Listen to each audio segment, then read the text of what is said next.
জাতীয় সংসদ নির্বাচন ও কেয়ারটেকার সরকারের অধীনে হতে হবে, স্থানীয় সরকার নির্বাচন কেয়ারটেকার সরকারের অধীনে হতে হবে। সম্মানিত ভাই এবং বন্ধুগণ, অনেক ত্যাগ এবং রক্তের বিনিময়ে, অনেক জীবনের বিনিময়ে আমরা ফ্যাসিবাদ মুক্ত বাংলাদেশ পেয়েছি, কিন্তু বাংলাদেশ থেকে আজও চাঁদাবাজি বন্ধ হয় নাই, খুন খারাপি বন্ধ হয় নাই, দখলবাজি বন্ধ হয় নাই, সন্ত্রাস নৈরাজ্য বন্ধ হয় নাই। কাজেই বাংলাদেশের মানুষকে আগামী দিনে সরকারের সবচেয়ে গুরুত্বপূর্ণ কাজ হলো একটি সুষ্ঠু নিরপেক্ষ নির্বাচনের কার্যকর ব্যবস্থা গ্রহণ করা, আর সেটার জন্য প্রয়োজন লেভেল প্লেইং ফিল্ড তৈরি করা, সমান অধিকার নিশ্চিত করা। আমরা যারা বিভিন্ন অঞ্চলে আমরা ঘুরছি, আমরা লক্ষ্য করছি কোন কোন এলাকার অফিস যেন কোন একটি দলের রাজনৈতিক অফিসে পরিণত হয়েছে, সরকারি অফিস রাজনৈতিক দলের অফিসে পরিণত হয়েছে। এজন্য আমরা অন্তর্বর্তীকালীন সরকারকে অনুরোধ করব, আপনারা ক্ষমতায় বসেন নাই, আপনাদেরকে ক্ষমতায় বসানো হয়েছে, সুতরাং আপনারা নিরপেক্ষ। আপনাদের যে সকল কর্মকর্তা দলবাজি করছে এখনো সরকারে থেকে, সরকারের অফিস আদালতে, তাদেরকে আপনারা সতর্ক করুন। তাদেরকে সতর্ক না করলে ফ্যাসিবাদের বিরুদ্ধে বাংলাদেশের মানুষ যেভাবে রুখে দাঁড়াচ্ছে, এই সকল ফ্যাসিবাদের দোসরদের বিরুদ্ধেও আবার রুখে দাঁড়াবে প্রয়োজনে। সম্মানিত ভাই এবং বন্ধুগণ, আজকের এই মিটিং এর মূল আলোচনা 19শে জুলাই ঐতিহাসিক সোহরাওয়ার্দী উদ্যানে বাংলাদেশ জামাত ইসলামের জাতীয় মহাসমাবেশ।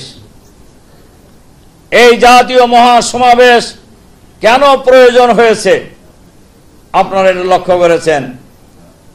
জুলাই বিপ্লবের পর অনেক দলই ঢাকায় অনেক বড় বড় সমাবেশ করেছে, কিন্তু আমরা কোনো সমাবেশ করিনি। আমরা আমাদের নেতা এটিএম আজহারুল ইসলামের মুক্তির পর আমাদের ভাইরা দাবি করেছিলেন ওনারা আনন্দ মিছিল করবেন, আমিরে জামাত সহ জামাত এ ব্যাপারে অনুমতি দেননি। আমরা শুকরিয়া আদায় করেছি, শুকরিয়া নামাজ পড়েছি। এরপরে আমাদের নিবন্ধন এবং প্রতীক অন্যায়ভাবে কেড়ে নেওয়া হয়েছিল, এরা আমরা আদালতের মাধ্যমে আবার ফেরত পেয়েছি। এই দিনও আমাদের ভাইরা সারা দেশে আনন্দ মিছিল করতে চেয়েছিল, আমরা বলছি নো। কিন্তু বাংলাদেশে ইতিমধ্যেই অনেকগুলি ঘটনা ঘটে গেছে, আর বাংলাদেশের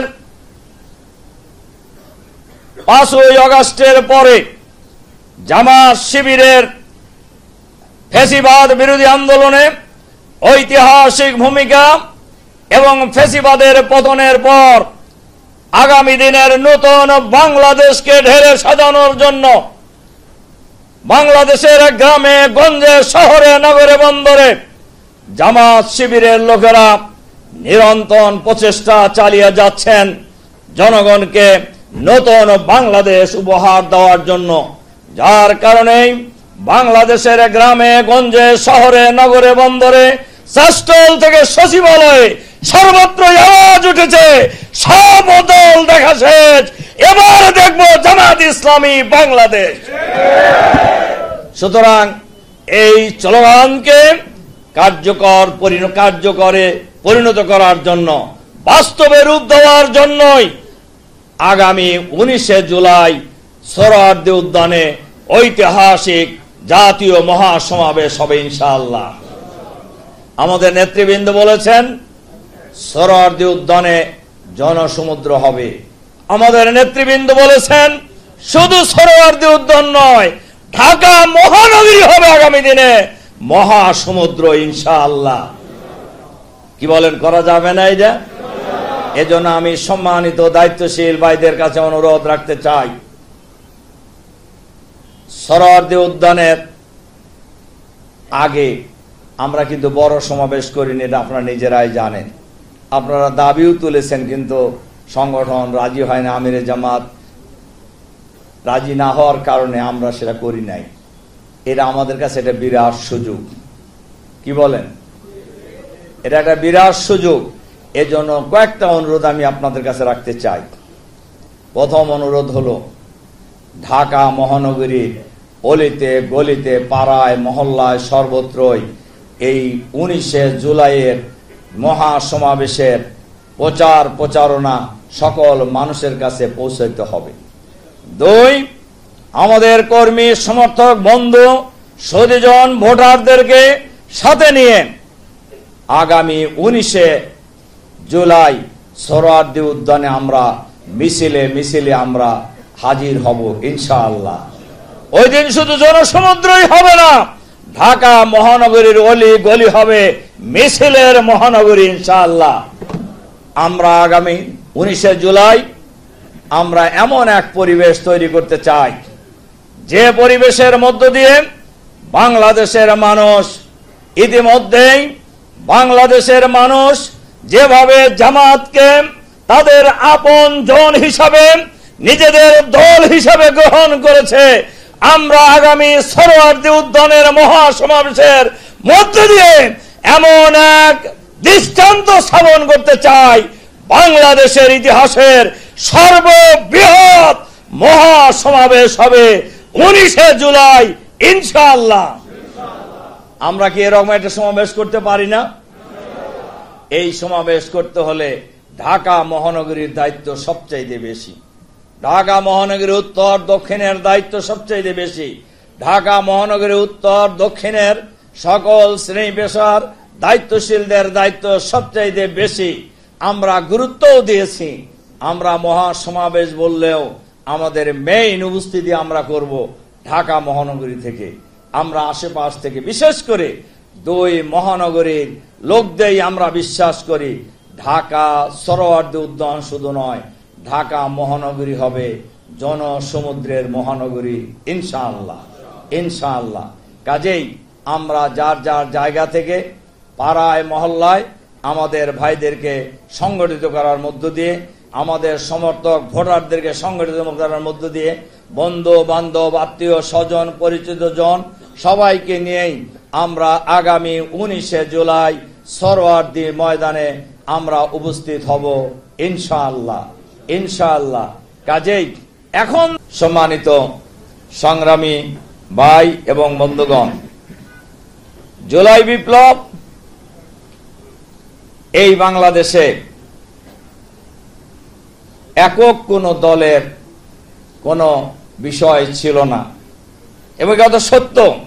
রাজনীতিবিদরা আমরা অনেক আন্দোলন করেছি, কিন্তু কোন আন্দোলনে যৌক্তিক পরিণতি লাভ করতে পারে নাই। এখন দেখি অনেক নেতা যারা ফোন বন্ধ করে থাকতেন কর্মসূচি দিলেই এখন লম্বা লম্বা কথা বলে, এবং আপনারা চেনেন সবাইকে। এই ফ্যাসিবাদী শাসন এতদিন থাকারই কথা ছিল না, বহু আগে বিদায় হওয়ার কথা ছিল। সংগ্রামী ভাই এবং বন্ধুগণ, আমরা অন্তর্বর্তীকালীন সরকারের কাছে আহ্বান জানাতে চাই, শহীদ পরিবারের উপযুক্ত ক্ষতিপূরণ দিতে হবে। শহীদ পরিবারের প্রত্যেক পরিবারের পক্ষ থেকে একজন করে কমপক্ষে সরকারি চাকরিতে নিয়োগ করতে হবে। আহতদের সুচিকিৎসার ব্যবস্থা করতে হবে। আহতদের পরিবারের পুনর্বাসনের কার্যকর ব্যবস্থা গ্রহণ করতে হবে। আমরা আজকের এই দায়িত্বশীল সমাবেশে আমরা সরকারের কাছে আহ্বান জানাতে চাই, অবিলম্বে গণহত্যার বিচার দৃশ্যমান করতে হবে। সরকারের ভিতরে বাইরে যে সকল ফ্যাসিবাদের দোসর লুকায়িত আছে তাদেরকে চিহ্নিত করে বিচারের মুখোমুখি করতে হবে।